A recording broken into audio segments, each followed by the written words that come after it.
নিজেকে তিনি মনে করেন পদ্মশ্রী প্রাপ্ত দুখু মাঝির একজন বড় ভক্ত। পুরুলিয়া জেলার কিংবদন্তি গাছ দাদুর সঙ্গে দেখা করেছেন তারই একজন ভক্ত, পেশায় শিক্ষক ভবানী প্রসাদ দাস। বাড়ি পশ্চিম মেদিনীপুরের চন্দ্রকোনায়, শিক্ষক তিনি আরামবাগের একটি স্কুলের।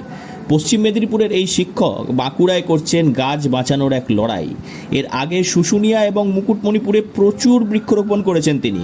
এবার পুরুলিয়ায় দুখু মাঝির সঙ্গে দেখা করে ফিরে এসে খাতড়ায় করলেন জঙ্গলে আগুন লাগানোর বিরুদ্ধে সচেতনতা প্রচার। এই মাস্টার মশাই আছে যে আমার সঙ্গে এটা প্রচার করছে, এই জঙ্গলটা যে রক্ষা হয় সেটা সবাই মিলিয়ে যেমন রক্ষা করা হয় বাবা। আর অন্য কি বলবো, সবাই শিক্ষিত লোক। এটা বলছি যে জঙ্গলটাকে এই মাস্টারটা আসছে সেটা যেমন আমাদের রক্ষা হয়, সবাই মিলিয়ে আপনারাও চেষ্টা করবেন, রক্ষা করবেন বাবা। প্রখর গ্রীষ্মে বাঁকুড়া পূর্বে আর কিছুদিনের মধ্যেই বাঁকুড়ার বিভিন্ন জঙ্গলে আগুন লাগার সম্ভাবনা বেড়ে যাবে। সঙ্গে রয়েছে স্থানীয় বাসিন্দাদের মধ্যে কেউ কেউ অনিচ্ছাকৃতভাবে আগুন ধরিয়ে দেন দাহ্য পদার্থ বন জঙ্গলের ভিতর নিয়ে গিয়ে। সেই সবের খবর পেয়ে ছুটে এসেছেন পশ্চিম মেদিনীপুরের বাসিন্দা এবং আরামবাগের একটি শিক্ষক ভবানী প্রসাদ দাস।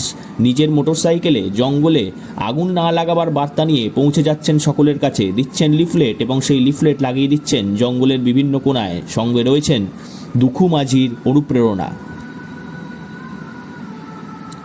কয়েকদিন আগে বাঁকুড়ার অন্যতম পাহাড় শুশুনিয়ার পরিবেশের মহিরুহ বট অসত্য ফিরিয়ে আনতে বিশেষ উদ্যোগ গ্রহণ করেছিলেন আরামবাগ হাই স্কুলের বাংলা বিভাগের পরিবেশপ্রেমী শিক্ষক ভবানী প্রসাদ দাস। সহযোগী হিসেবে ছিলেন প্রাথমিক বিদ্যালয়ের শিক্ষক শান্তনু পাল। তিনি নিজ উদ্যোগে বিভিন্ন স্থান থেকে বট ও অসত্য চারা সংগ্রহ করে স্কুল, কলেজ, হাটবাজার, পুকুর পাড়, নদীর ধার, রাস্তার ধার ইত্যাদি জায়গায় লাগিয়েছিলেন। সম্প্রতি তিনি আবার ফিরে এলেন বাঁকুড়ায়, ফিরে এলেন মুকুটমণিপুর। ঘুরে দেখলেন মুকুটমণিপুর এবং দেখলেন তার সেই লাগানো পুরনো চারাগুলি কতটা বেড়েছে। উদ্দেশ্য রয়েছে যে গাছের প্রতি মানুষের ভালোবাসা আরও বাড়িয়ে তোলা। দিন দিন সবুজ ধ্বংস হয়ে যাচ্ছে,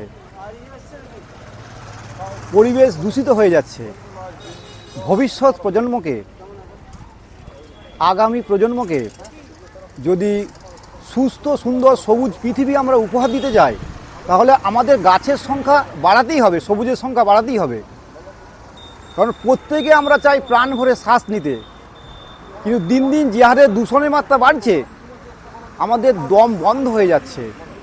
পৃথিবীর সবচেয়ে বড় সমস্যা বিশ্ব উষ্ণায়ন। বিশ্ব উষ্ণায়নের কারণে ধীরে ধীরে ধ্বংস হয়ে যাচ্ছে মানব সমাজ, বাড়ছে তাপমাত্রা। তবে পৃথিবীর এই সবচেয়ে বড় সমস্যার সমাধান প্রত্যেকেরই জানা। এই কাজটা খুব একটা কঠিনও নয়।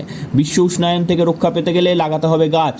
প্রকৃতিকে সবুজ শ্যামল করে তুলতে পারলেই মুছে যাবে প্রকৃতির বুক থেকে রাসায়নিক অশুদ্ধি। সেই পথেই বাঁকুড়ায় হাজির পেশায় আরামবাগের শিক্ষক এবং পশ্চিম মেদিনীপুরের বাসিন্দা ভবানী প্রসাদ। বাঁকুড়া থেকে নীলাঞ্জন ব্যানার্জির রিপোর্ট, লোকাল 18 বাংলা।